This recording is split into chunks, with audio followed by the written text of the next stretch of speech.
Inlassable, tu te remets en marche. Très tôt, tu as vu l'immensité de l'espace. L'espace happait ton regard et ton cœur. Le regard est plein de ce qui le regarde. Au croisement des points cardinaux, au cœur de la rose des vents, elle se multiplie telles les feuilles agitées par le vent, célébrant la gloire d'être. Enza Palamara, page 199, sans les dessins, elle va nous parler quand même.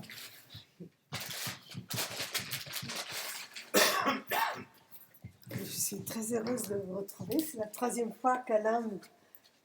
Peut-être que je pourrais parler sans micro. Bien que ma voix soit un peu cassée, je préférerais, oui.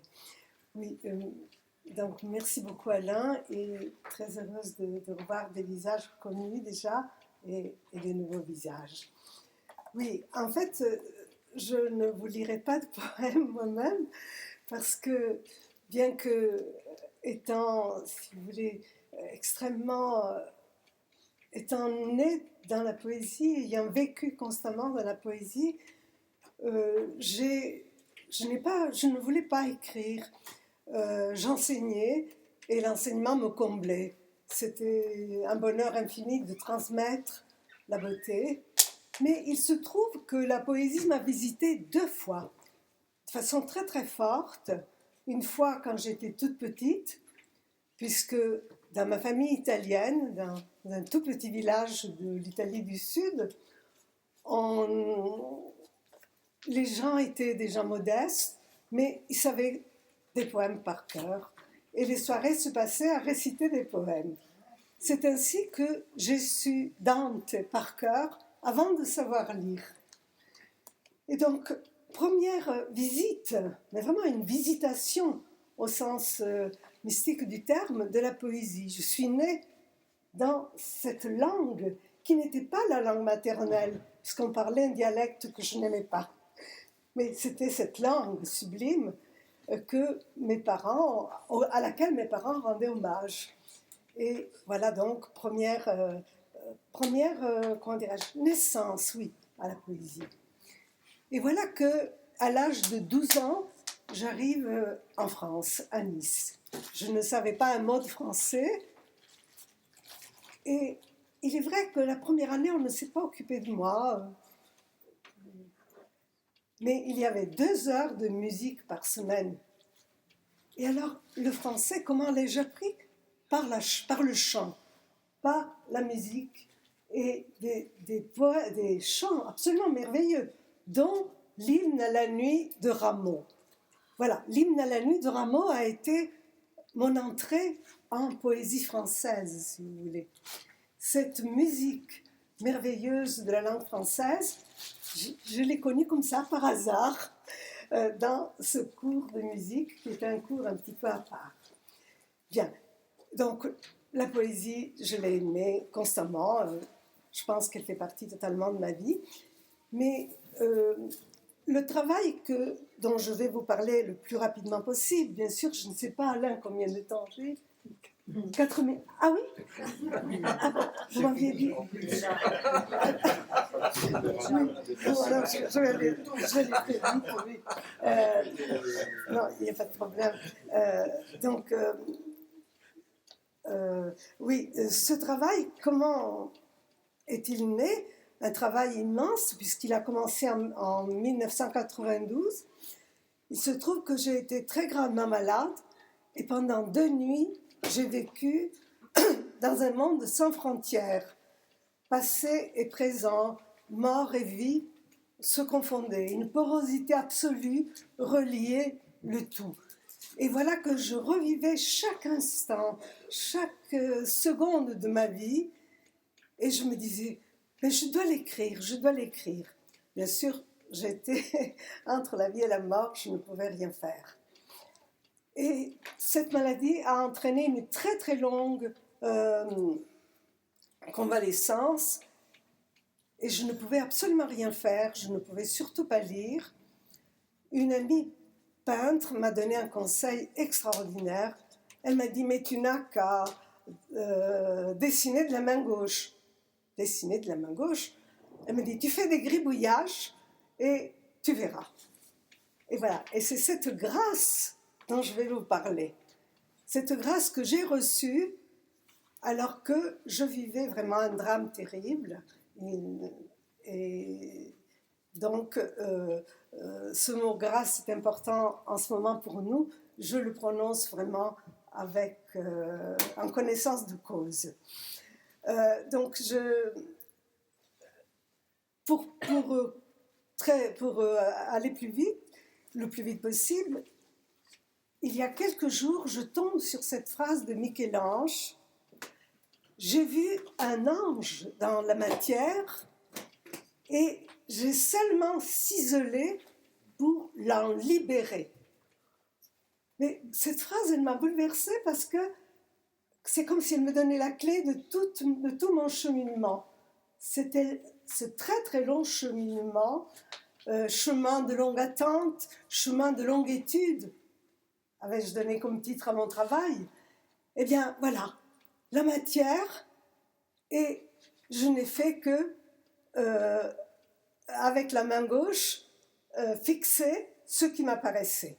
Donc si vous voulez, dans mon travail, il n'y a rien que j'ai voulu. Je prends un cahier sur lequel je commence et voilà, apparaît dans un gribouillage quelque chose. Et un tout petit peu plus tard, j'ai besoin de traduire. Car ce gribouillage n'est pas n'importe quoi. Ce gribouillage, au fur et à mesure, je m'apercevais que c'était une parole. C'était un hiéroglyphe qu'il me fallait décrypter. Et donc, tout mon travail se fait dans des carnets comme ça, où le gribouillage, justement, de la matière, ou ce que je vois dans la matière du fusain, des crayons, des pastels, exactement comme Michel-Ange, je le fixe. Je ne le cisèle pas, mais je le fixe avec le fusain ou le crayon. Et voilà que m'est donnée cette parole que je traduis après par des mots.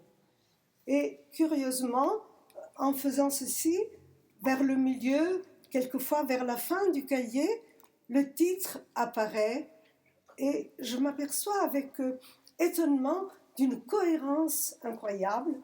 Tout est cohérent et le carnet prend son titre.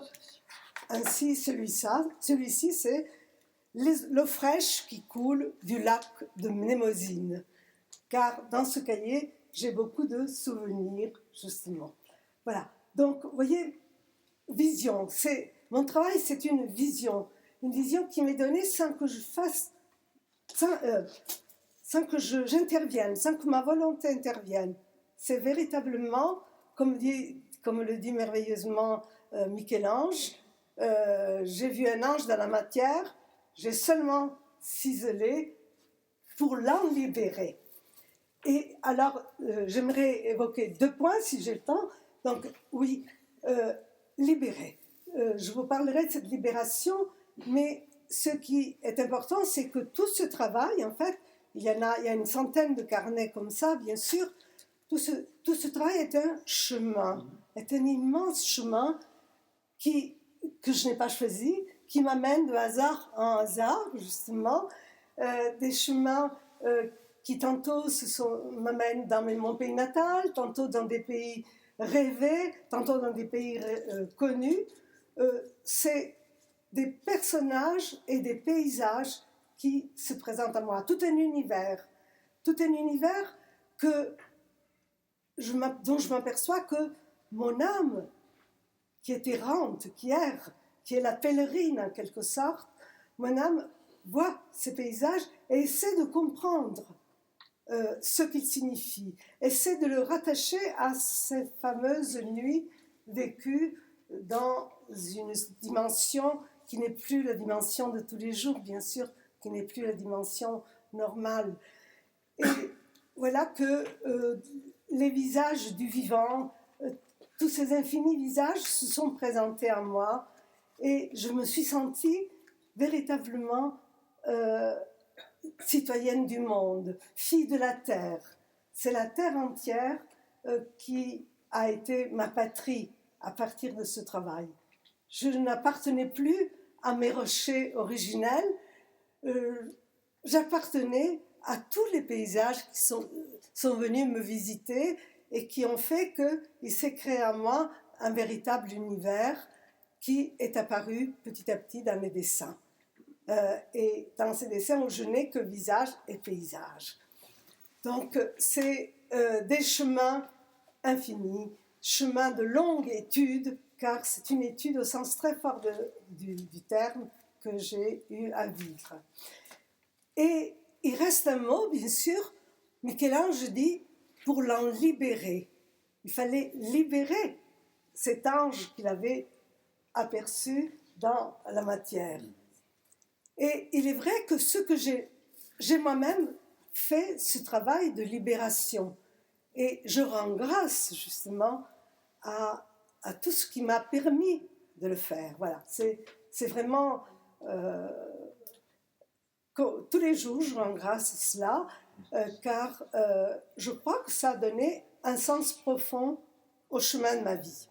Donc, me libérer de quoi? Me libérer de tout ce qui aurait pu m'encombrer, me libérer de tout ce qui aurait pu faire que mon âme, qui a erré dans des lieux de toutes sortes, dans des chemins les plus différents, j'ai voulu que mon âme soit fidèle à la petite fille que j'étais, fidèle à cette petite fille qui aimait déjà la poésie. Et par conséquent, cette libération, c'est une libération de tout ce qui peut nous encombrer. Voilà, j'ai l'impression que j'ai été désencombrée, qu'il y a eu un véritable dessaisissement de tout ce qui n'était pas nécessaire pour me permettre de connaître quoi? Eh bien, je crois que l'expérience que j'ai faite, et c'est ce témoignage que je voudrais donner, c'est l'expérience de notre âme. C'est un mot difficile à employer, bien sûr, mais c'est le plus important pour moi, bien sûr, puisque mon âme est le personnage principal de cette longue fable que constituent mes carnets. Et qu'est-ce que j'ai découvert? J'ai découvert que, bien sûr, nous avons le corps, l'âme, l'esprit, mais en réalité, nous sommes un seul être. Et voilà, c'est cette découverte que j'ai vécue cet été à la montagne, sur une grande hauteur. J'ai senti que je faisais partie de ce tout. Je n'étais qu'un petit élément, un petit atome perdu dans cette immensité, mais je le vivais à travers tout mon être, pas seulement avec mon esprit ou avec ma réflexion. C'était tout mon corps qui était là. Et donc, j'ai été libérée, si vous voulez, de cette idée que nous sommes multiples. Oui, nous sommes multiples, mais nous sommes dans une grande unité. Et cette grande unité a été pour moi une grande libération, bien sûr. Et j'ai compris que des mots de Plotin qui m'avaient beaucoup marqué quand j'étais adolescente à l'école étaient tout d'un coup devenus réalité pour moi à force de contempler ce qu'elle contemple. L'âme devient ce qu'elle contemple. Et je crois que c'est ça. Je crois que mon long chemin m'a permis de devenir une âme.